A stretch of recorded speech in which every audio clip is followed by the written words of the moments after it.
তখন প্রায় সকাল 5টা বাজে। একটা ছোট্ট মাটির ঘরে মাটিতে মাদুর পেতে গরিব বৌমা অনামিকা, 6 বছরের ভাবনা, 10 বছরের হরিশ আর স্বামী রমেশ ঘুমুচ্ছিল।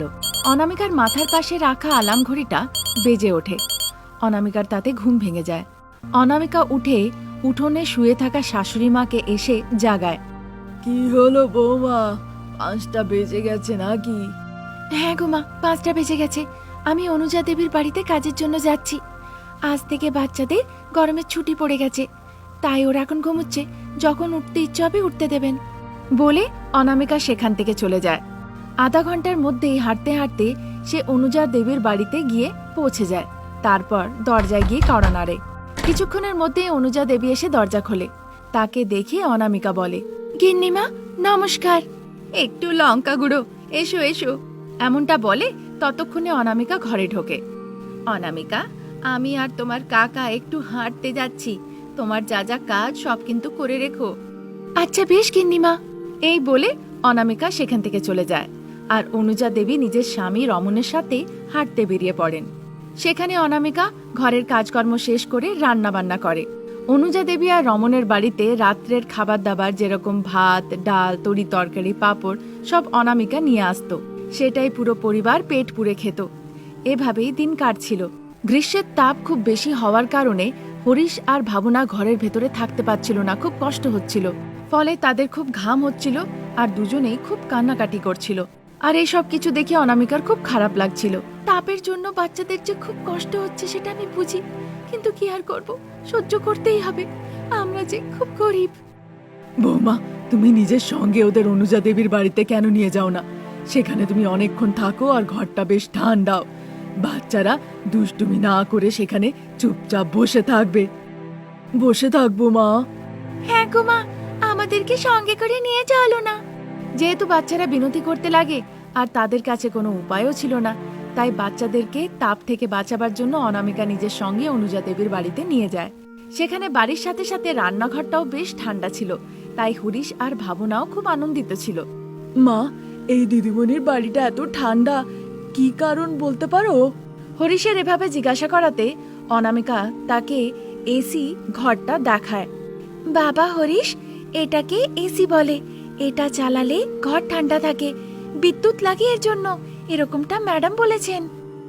এই ঘরটা যে খুব ঠান্ডা মা, আমাদের ঘরেও তো বিদ্যুৎ আছেই, আমরাও তো নিজের ঘরের জন্য এরকম নিতেই পারি। আহারে মা, এটা যে খুব দামি, 30-40 হাজার টাকা দাম হবে। এত টাকা আমরা কোথায় পাবো? আর এখানে কাজ শেষ করে তো আমাদেরকে বাড়ি যেতেই হবে। ওইটাই আমাদের জীবন, এটা আমাদের জীবন নয় রে। ঠিক আছে মা, তাহলে তুমি তোমার কাজ শেষ করে নাও, আমি আর বোন ততক্ষণ একটু খেলা করি। এমনটা বলে হরিশ আর ভাবনা রান্নাঘর থেকে হলের দিকে চলে যায়। এদিকে অনামিকা রান্না করতে লাগে আর ওদিকে হরিশ আর ভাবনা চোর পুলিশ খেলতে লাগে। ভাবনা হরিশকে ধরার চেষ্টা করতে লাগে আর হরিশ ছুটে পালাতে লাগে। সেই দরুন ওই বাড়ির কিছু দামি জিনিসপত্র মাটিতে পড়ে ভেঙে যায়। শব্দ শুনে অনুজা দেবী নিজের বেডরুম থেকে আর অনামিকা রান্নাঘর থেকে ছুটে দেখতে আসে। হরিশ আর ভাবনা ভীষণ ভয় পেয়ে যায়। তারা ছটপট করা ছোট ছোট মাছগুলোকে আর ভাঙা জিনিসগুলোকে দেখতে লাগে। এই বাচ্চারা, এটা তোমরা কি করলে? এরকমটা বলে অনুজা দেবী রেগে মেগে আগ বেরিয়ে আসে। অনুজা দেবীর রাগ দেখে অনামিকা ভীষণ ভয় পেয়ে যায়। অনুজা দেবী ভীষণ ভাবে রেগে যায়, বাচ্চাদেরকে বকাবকি করে আর মারধরও করে। গিন্নিমা, আমি হাত জোড় করছি, বাচ্চারা কিছুই জানে না, এভাবে মারলে যে বাচ্চারা সহ্য করতে পারবে না। আপনি বললে আমি মরণ পর্যন্ত এখানেই কাজ করব। এভাবে বিনতি করাতে অনুজা দেবী বাচ্চাদেরকে ছেড়ে দেয়। অনামিকা নিজের বাচ্চাদের, যাদের গালে মারের 5টা আঙুলের দাগ বসে গেছিল, তাদেরকে নিয়ে কাঁদতে কাঁদতে বাড়ি ফিরে আসে। অনামিকার চোখে জল, বাচ্চারা ওভাবে কান্নাকাটি করছে তা দেখে সকলে ভয় পেয়ে যায়। অনামিকা সারদা, রমেশ, প্রসাদ, অনুজা দেবীর বাড়িতে যা কিছু ঘটেছিল তাদেরকে সবকিছু খুলে বলে। এভাবেই দিন কাটছিল।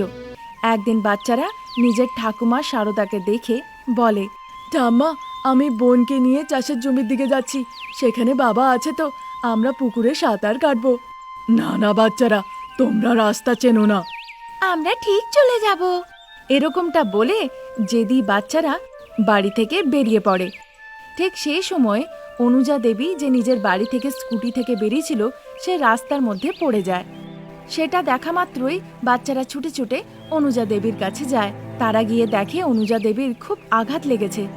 গিন্নিমা, তাকে দেখে বাচ্চারা খুব চিন্তিত হয়ে আশেপাশে দেখতে লাগে। সেখানে তারা রাস্তার ওপরে একটা তরিতরকারির ঠেলা দেখতে পায়। তারপর বেশি দেরি না করে তারা সেই বয়স্কা মহিলার তরকারির ঠেলাটা নিয়ে অনুজা দেবীর কাছে আসে। তারপরে তিনজনে মিলে অনুজা দেবীকে সেই ঠেলাতে শুইয়ে কাছেই একটা হাসপাতালে নিয়ে যায়। সেখানে হাসপাতালে ডাক্তারবাবু অনুজা দেবীর চিকিৎসা করেন। ততক্ষণে হরিশ ছুটতে ছুটতে অনুজা দেবীর বাড়িতে গিয়ে রমন বাবুকে পুরো গল্পটা বলে। রমন বাবু হরিশকে নিজের কারে বসিয়ে তাড়াতাড়ি করে হাসপাতালে এসে পৌঁছয় আর ডাক্তারবাবুর সাথে কথা বলেন। আজ এই বাচ্চাদের সাহায্যের কারণে ইনি তাড়াতাড়ি হাসপাতালে এসে পৌঁছেছেন। যদি এই বাচ্চারা না হতো তাহলে জানি না কি হতো। বলতে পারেন ভাগ্য ভালো, বাচ্চাদের কারণে প্রাণ ফিরে পেয়েছেন। তার কথা শুনে বিছানায় শুয়ে শুয়ে অনুজা দেবী ভাবেন বাড়িতে কিভাবে তাদের সাথে সে মারধর করেছিল আর মনে মনে খুব কষ্টও পায়। তারপর দুদিন পরে অনুজা দেবী নিজের কারে করে অনামিকার বাড়িতে যায় আর একটা এসি বাচ্চাদেরকে দেয়। বাচ্চারা, এই এসিটা তোমাদের জন্য, আর কারোর বাড়ি যাওয়ার প্রয়োজন নেই। এই এসিটা চালিয়ে আরাম করে নিজের বাড়িতেই থাকো। অনামিকার বারবার বারণ করা সত্ত্বেও অনুজা দেবী কিছু না শুনেই সেখান থেকে চলে যায়। সেই মাটির ঘরে অনামিকা এসি লাগায়। একদিকে অনামিকা রান্না করত আর অন্যদিকে সারদা, প্রসাদ বাচ্চারা বসে খাবার খেত। এসি লাগানোর পর থেকে বাচ্চারা শুধু এটাই বলে, এটা এখন এসি কিচেন, এসি বেডরুম আর এসি ডাইনিং রুমও। তাদের কথা শুনে সকলেই খুব জোরে জোরে হাসতে লাগে। আজ এই পর্যন্ত। নতুন গল্প নিয়ে আবার হাজির হব। নমস্কার।